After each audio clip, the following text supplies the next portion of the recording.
that camera off. Would you mind?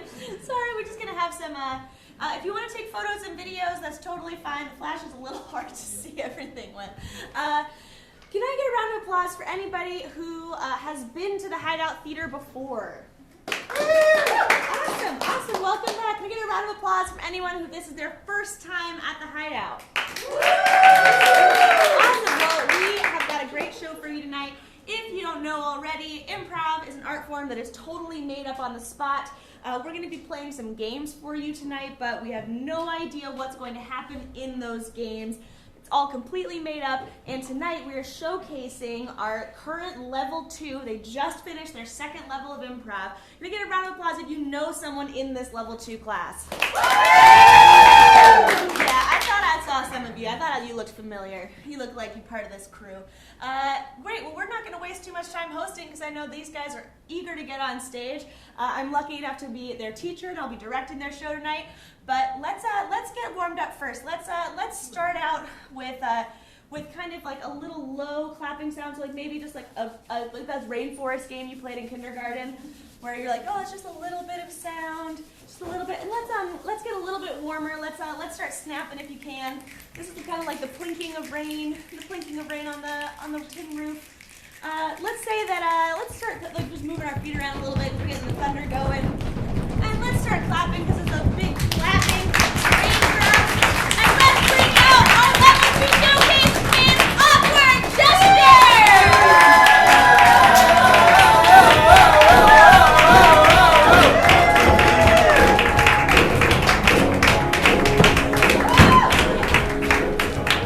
Awesome.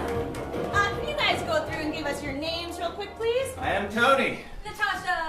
I am Ryan. I'm Kane. Daria. Whitman. Laura. Mo. Greg. Caleb. And that is our level 2 checkers. Let's give it a hand. All right, to start off our show tonight, we're going to play a game called Category Die. The way Category Die works is I'm going to give this group of lovely people a category, then I will point at them one by one, and they will name something in that category. Your job as the audience is to police them on whether something is in that category or not. So for instance, if I were to say types of cereal, and they said corn muffins, which is not a type of cereal, and you know it's not a type of cereal, what I need you to do, even though it might be a friend of yours, it might be someone you know really well, and you don't want to yell this at them, and I'm going to need you to dig deep and yell, "Die!" at them when they get it wrong. And I know this group, they're sneaky. They are going to try and pull one over on you, but you got to be there for me. And when they say die, our lovely tech Justin is going to turn them red. So when they say something wrong, we'll say die. And there we go. And the lights will turn red, and that person will be eliminated from the game, and we'll get a new category. Sound good? Yes. Yeah. Woo! All right. Why don't you guys come down a little bit closer to me? What's the first category that we should get that they can name things in? Something not too hard. Candy? I heard types of candy. So types of candy, guys. All right, here we go. Jujubes. Reese's. Sour Patch Kids. Twizzlers. Lollipop. Skittles. Mama. M&M. 100 grand. Take bubble gum. Gobstoppers. Chocolates. Snickers. Big League Chew. Strawberry. Toblerone. Bit of honey. Honey Chews. Dots. Tweaks. Milky Ways. Gummy bears. Banana. Taffy.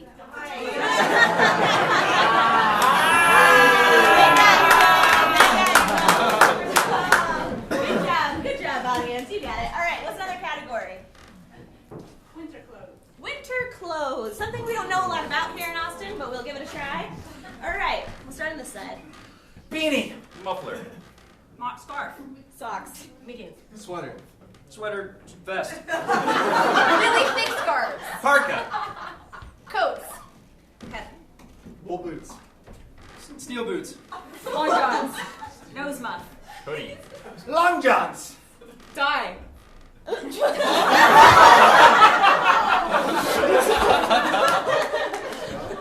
Whitman, I think that may have killed you.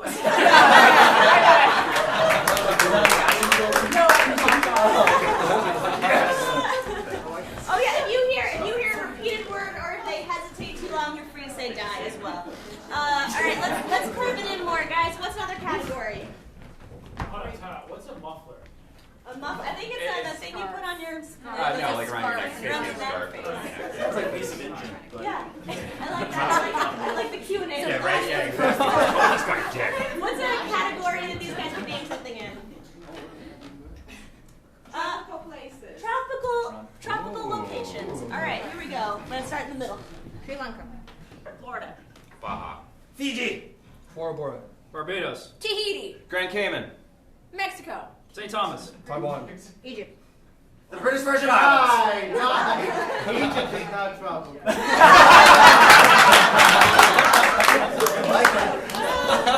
Beach there. Beach there. All right, let's get another category. British automobiles. British cars. I like this. Let's do it. All right. Here we go. And Aston Martin. McLaren. Land Rover. Volkswagen. Let's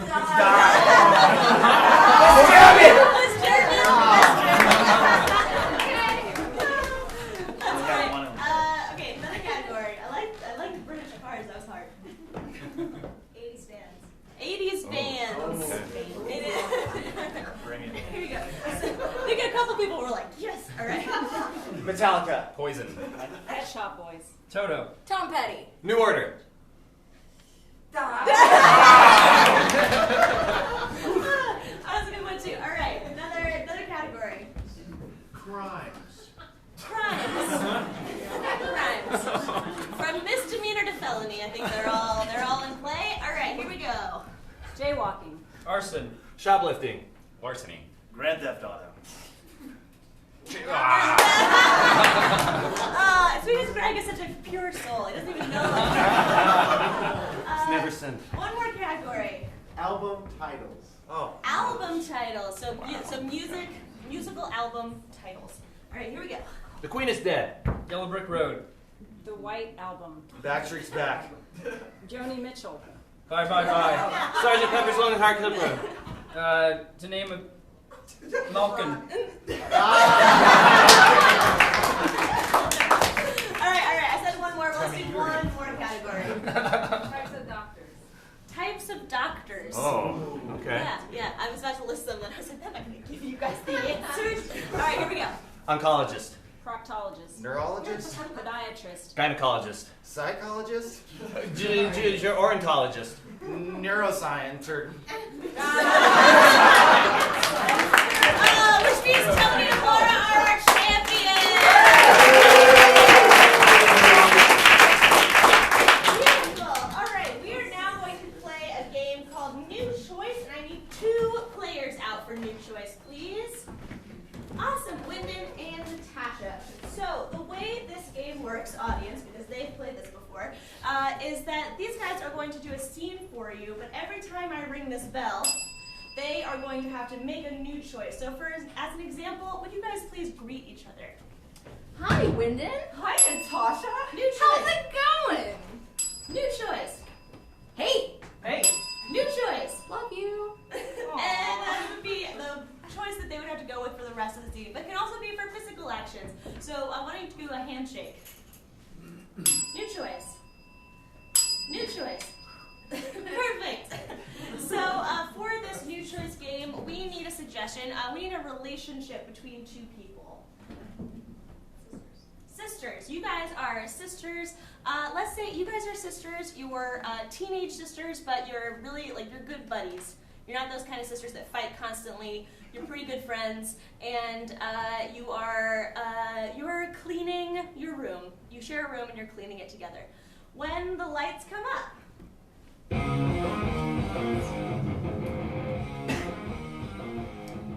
I thought you didn't borrow my red shirt last week.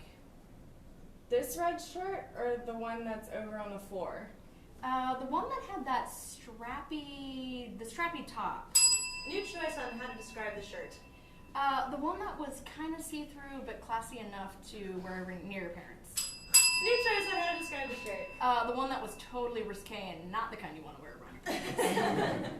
I gave it to her brother Greg to borrow. Yeah, I was debating on whether or not I should tell Mom that he was dabbling. New choice on what you were planning on telling Mom. I was gonna tell Mom that he was wearing that shirt, but then I decided that I'd save it for church on Sunday. Yeah, Pastor Greg does like that top. Yeah, I mean, New reason. You look good in red. New reason. I want to lick your shirt.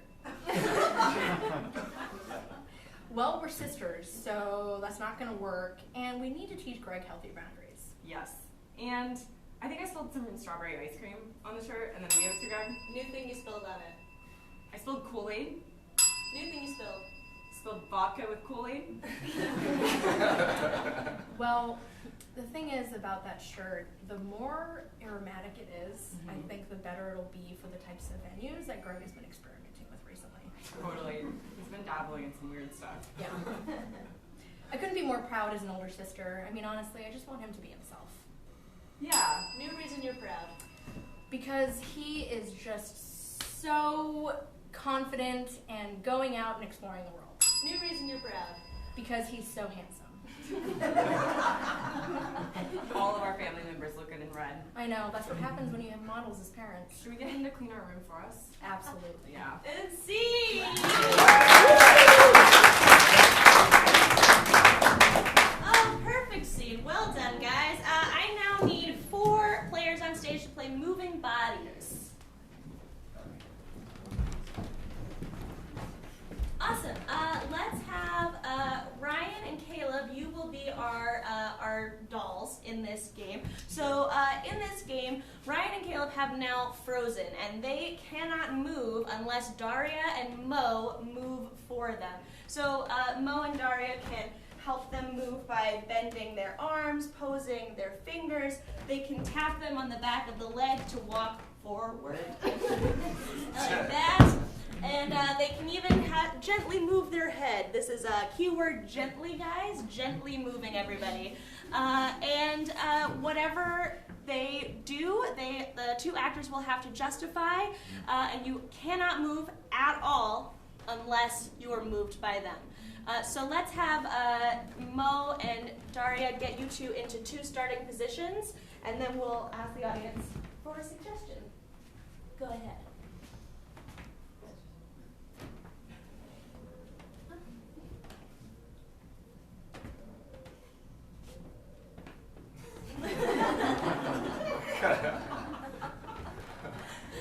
Okay, audience, what does it look like they're doing to you?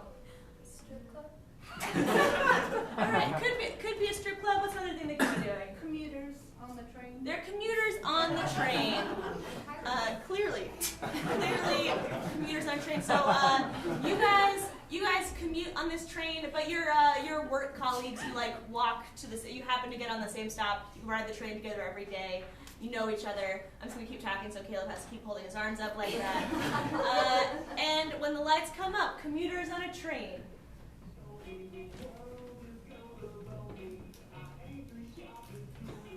I've discovered the problem.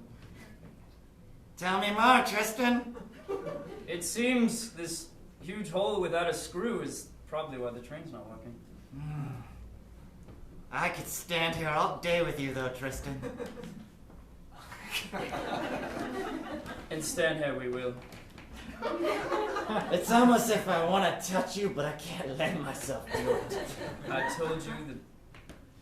Oh, Tristan! You know, when we went public last year, as the co-workers in Business Incorporated that we are, Yes? I knew we were gonna do some amazing stuff. Look at me. I'm sorry, I lost what I was saying. If we are going to do this, Say more. if we are going to do this, I need to trust you. Really? Prove to me. Okay. The only way to prove, I can't even look at your face. Look at me. I can't. Look at me. I can't. Tristan, we will make Business Inc. the most business thing that this world has ever done business doing. And if we... I can't say anymore. You're gonna have to finish this thought. We shall create the best business that this business has ever seen. Be happy.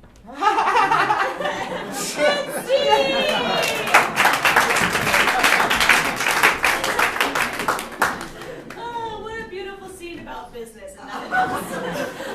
Can I get 5 players out? We're gonna play yearbook monologues. Yeah, awesome. 2, 3, 4, 5. Perfect. So these guys are all in high school, and they are part of a club. What club in high school are they members of? Chess club. Chess club. You guys are members of the chess club.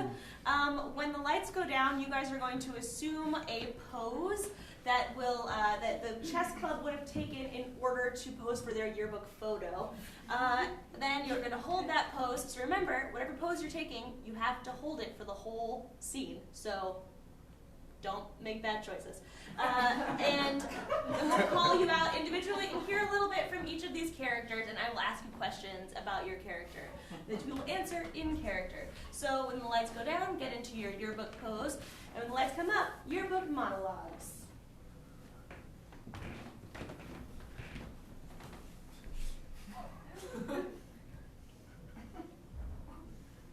All right, would you come forward and tell us a little about yourself?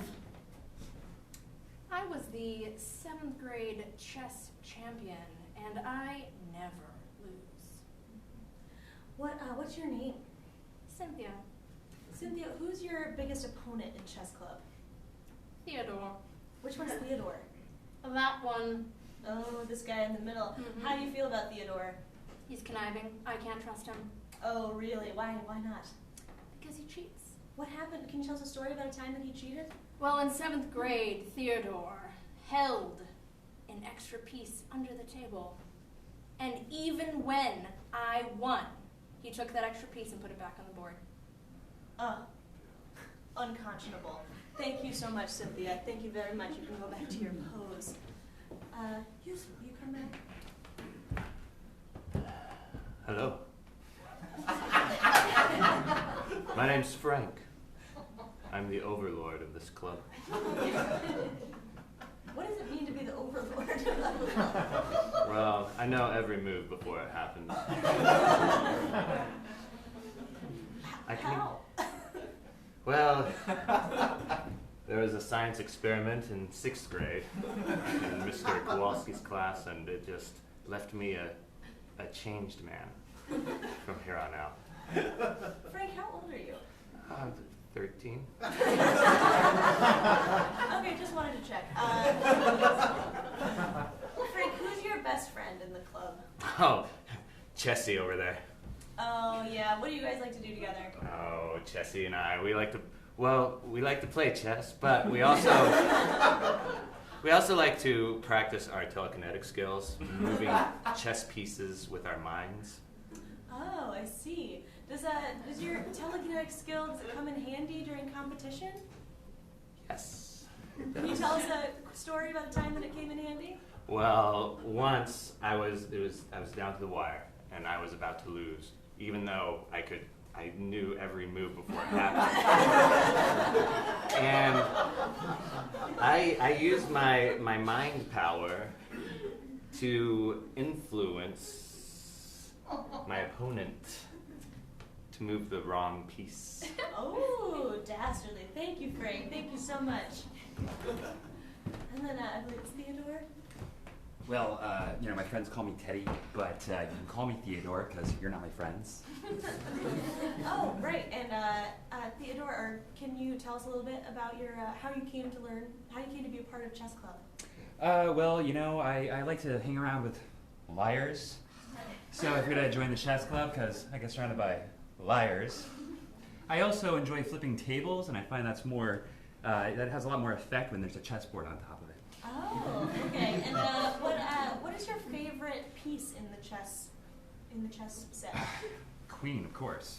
Oh, the queen, of course. Yeah, can you tell us why? Well, it's it's just kind of pointy. I really like pointy things. Oh, okay. Can you tell us a story about your childhood? Previous to this? My childhood? I didn't have a childhood. I was born 15 years old, lady. Oh, my mistake. I'm very sorry. Thank you so much, Theodore. Yes.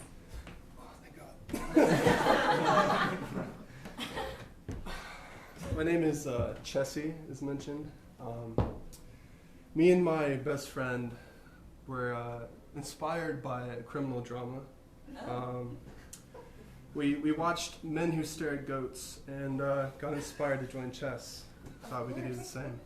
Yeah. Can you tell us about your friendship with Frank? Oh yes, Frank, yes. Me and him go way back.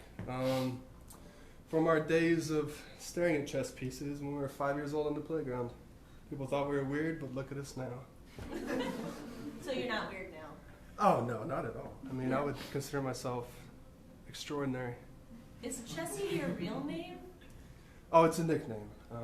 It's clever. My actual name is George. I'm from Britain, but I thought it was American, so I chose it. Oh, okay. I see. Oh, can you tell us about what it was like to grow up in Britain? Oh yes, of course. Sipping tea, sitting on the meadow. Just normal British things. Thank you so much, Chessie's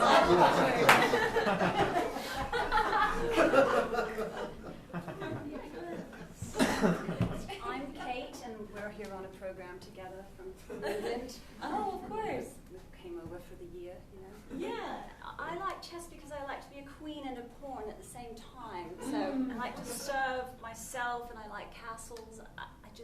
That's why I joined the chess club, and also because he joined it. And it's not like I like him or anything, but Yeah, nice to have a familiar face. right. Yeah. Right. Do you know why you have an accent and he doesn't? I'm glad that you noticed that I have an accent because I wasn't sure. It's been changing so much since I've been in America. Oh, that's true. Probably just changed for him too. He's assimilating really well. That's true. So it looks like in the picture you and Chessie have some kind of dynamic going on. Can you tell us about that? Well,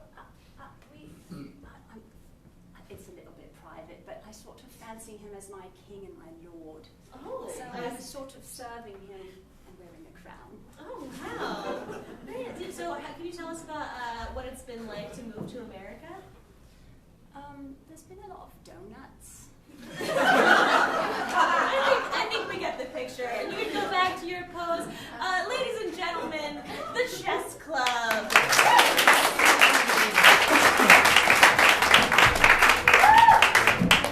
Oh, beautiful. I'm going to need 2 more people to play the alphabet game. All right. So in this game, we are going to just do a regular scene. The game of the scene is that each line must start with the next letter of the alphabet. So, sir, what's your name?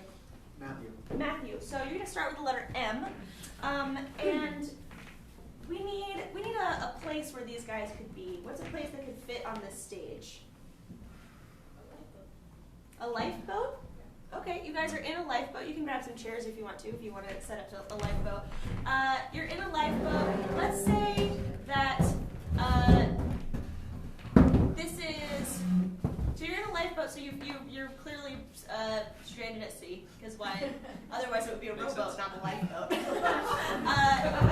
So you guys are stranded at sea, you've been stranded, but you've got provisions, you're not that worried about it, and you knew each other on board, and you're pretty good buddies. And you will start with your lines will start with the letter M when the lights come up.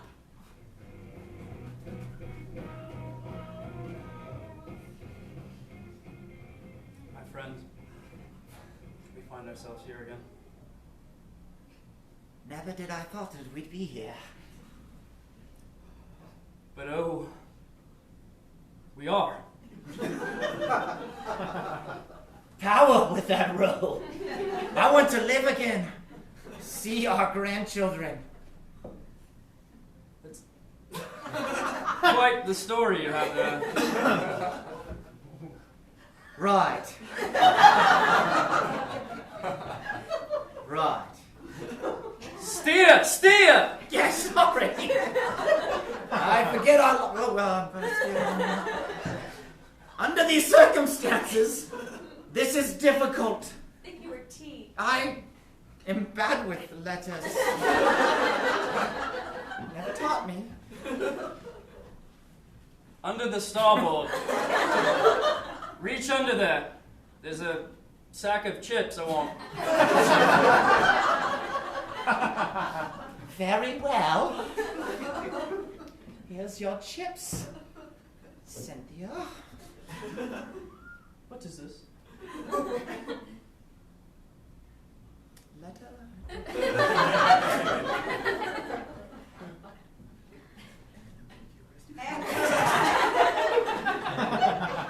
Zebra chips! There's nothing else, but it's zebra chips! You are terrible with your alphabet!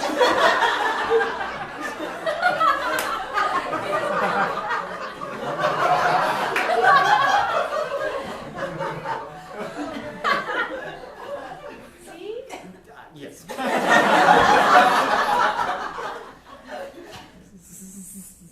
Zebra chips! Zebra chips! All right. Before we go any further, I would like to address a few things. I'm ungrateful for never being allowed to go to school. For reasons like this. Carl, you have to let that go. Damn it.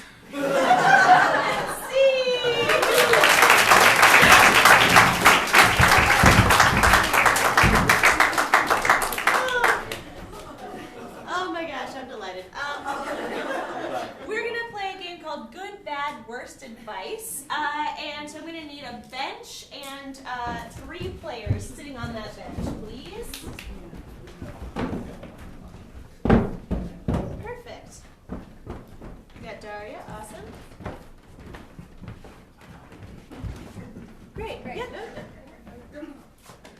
Go for it. We'll find Greg will be the next one. You do that. All right. So these 3 are experts in a topic that we will discuss in a moment, but they are going to be giving advice to us. This is an advice show, and Daria will be giving good advice. Laura will be giving bad advice, and Wyndham will be giving the worst advice that you've ever heard. And then as we practice, when I get up and address the audience, whoever's in this spot will run around and take this spot, and you'll all scoot down. Good on that? Cool. All right, what is a subject that you want some advice about? Dating. So we're going to do some dating advice. You guys can have a seat. And when the lights come up, a dating advice show.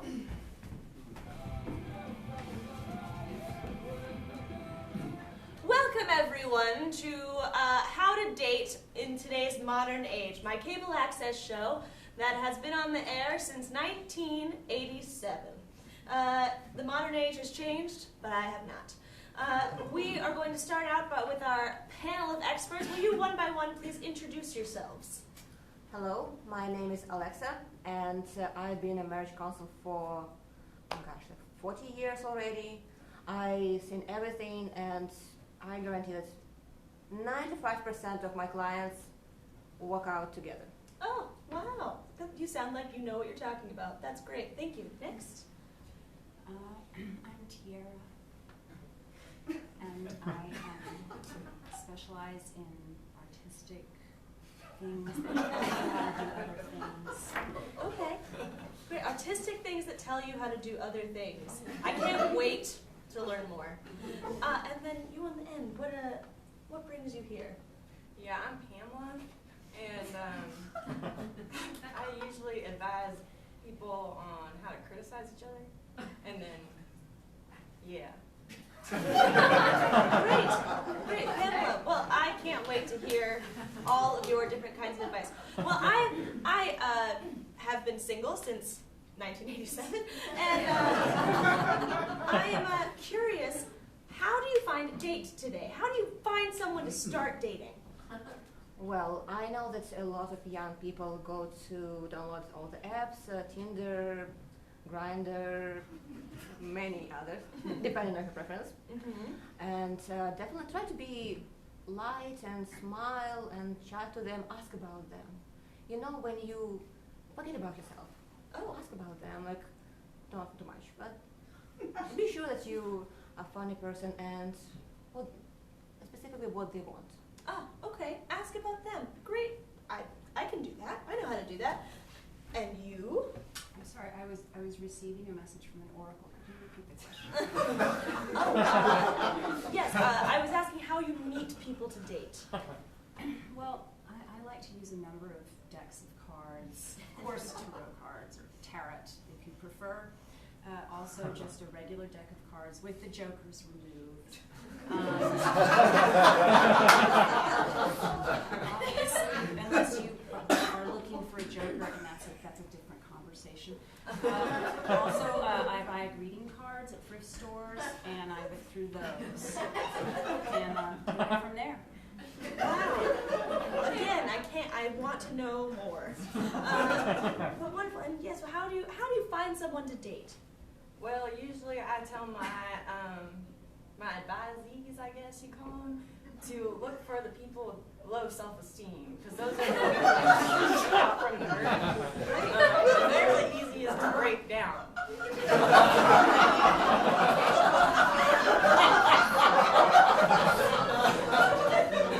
That's usually what I understand that. I have found that to be true as well. I'm now going to go to the audience and get a question from the audience. So if the plan will change behind me, that might happen. And audience, what is a question that you have about dating? Anybody at all? You're all happily married? Right, great. Good for you. How to make a best first impression? How do you make a good first impression when you're going on a date with a new person? Great question. Yes, well, I think that smiling is important because people respond to positivity and teeth. Oh, yes, positivity and teeth.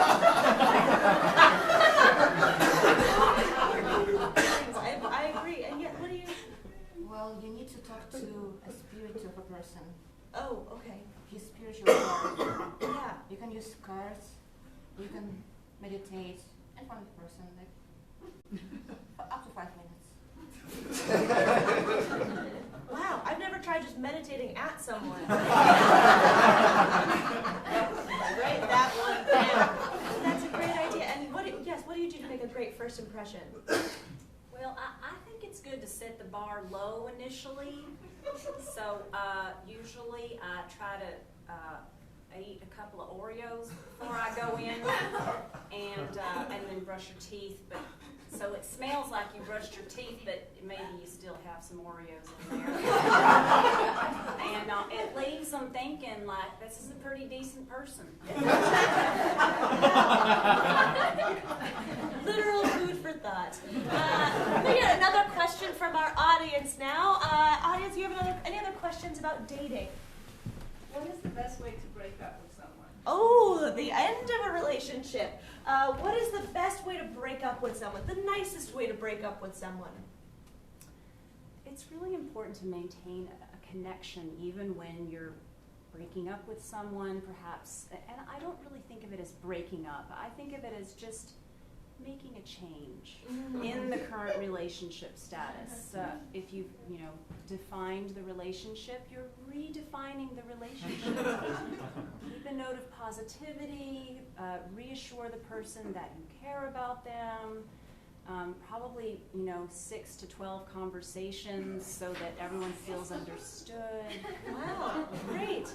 That 6 to 12 is about 6 times as many as I've ever had. I appreciate the amount. But yes, what do you do to end a relationship? Well, you just want to summon the energy. And then also, you want to read your horoscope to make sure that's right and you're receiving the intuition that aligns with the stars, and then just kind of disappear.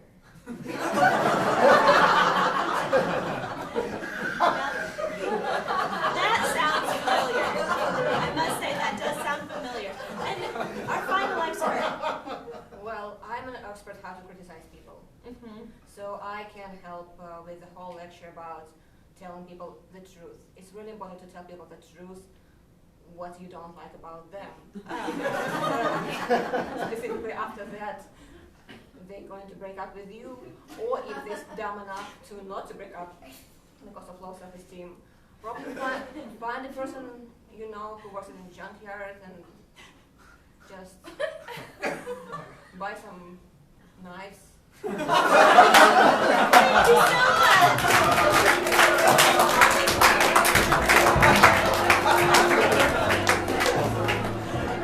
Now you know. Can I get all of our players back out on stage for our final game? You guys will line up along this back line, try and get everybody in. And we're going to play a game called World's Worst. So we're going to get an example of a profession that you could be the worst at, and then these guys will step forward. So you're going to step kind of to the middle of the stage here and say what's something that the world's worst blank would say. So for instance, let's get an occupation from the audience. What's a job that someone could have? Fisherman. A fisherman. So we're going to hear from the world's worst fisherman. Anybody can start. Well, apparently the E on the gas tank, I thought that was filled. So we're gonna be out here for a bit. I've decided to become a vegetarian and I really don't want to kill any more fish. This is a small goldfish tank. I usually like to go to Petco. Okay, it is how you do it, Gary. Oh, Gary, your eye. Great. Well, that's an example of our first occupation. What's another profession that they could be the worst at? Mechanic. A mechanic. World's worst mechanic. Look, we had some extra parts, so I just put them in a bag for you. They're actually in the glove compartment. Just if you figure out where they go, let me know. I discovered why your engine's been making that noise since your last tune-up. I accidentally put a whole lot of sugar in there. All right, time for your oil change. You know where the oil goes on this one? Can I recommend Uber?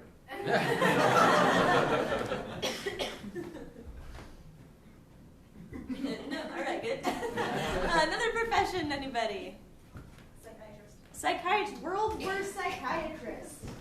Well, when it comes down to it, it's all your fault. I've just been going through a lot of stuff lately. I'm so glad you're here. I really need someone to listen to. I think physical aggression is definitely the solution. Drugs are not the answer. Well, I start every session saying this. Obviously, you're in here because you have a problem, so let's start there. I didn't mean to tell you, you've got such enchanting eyes. Hearing about your story makes me feel really confident as a person. I've been wanting to tell you, I'm a fake psychiatrist, but I'm a drug dealer too. All right, another profession. Personal trainer. Personal trainer. World's worst personal trainer. Yeah, so carb loading is a year-round game. Okay. Yeah, you actually really do need a spotter. No, I really need to hold on to you like this. Look, you want to get to that point where you feel like your legs are going to give out, throw 45 more pounds in there. Trust me on this. You don't need to warm up. Come on, Peloton, we can do it! So, quick cheat sheet. You don't have to lift like maybe twice a week. Got some needles in the back for you. You want to lift everything with your neck. Thank you guys so much.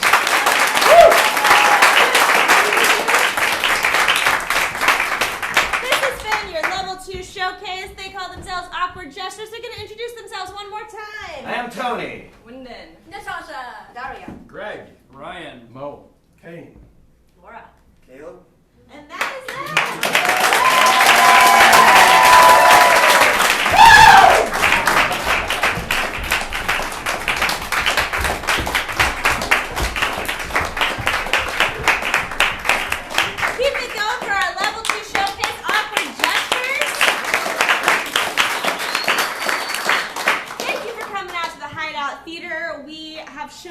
11 shows every weekend, Thursday through Sunday. If this looks like fun, it's because it is.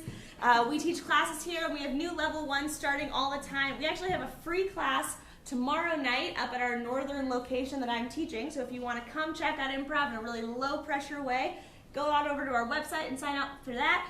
We also will come to your work and make your work a lot less boring. Go to hideoutatwork.com to learn more about that. Come back, see us sometime, and hang out downstairs and say hi to the people you know from the show. Thank you so much for coming.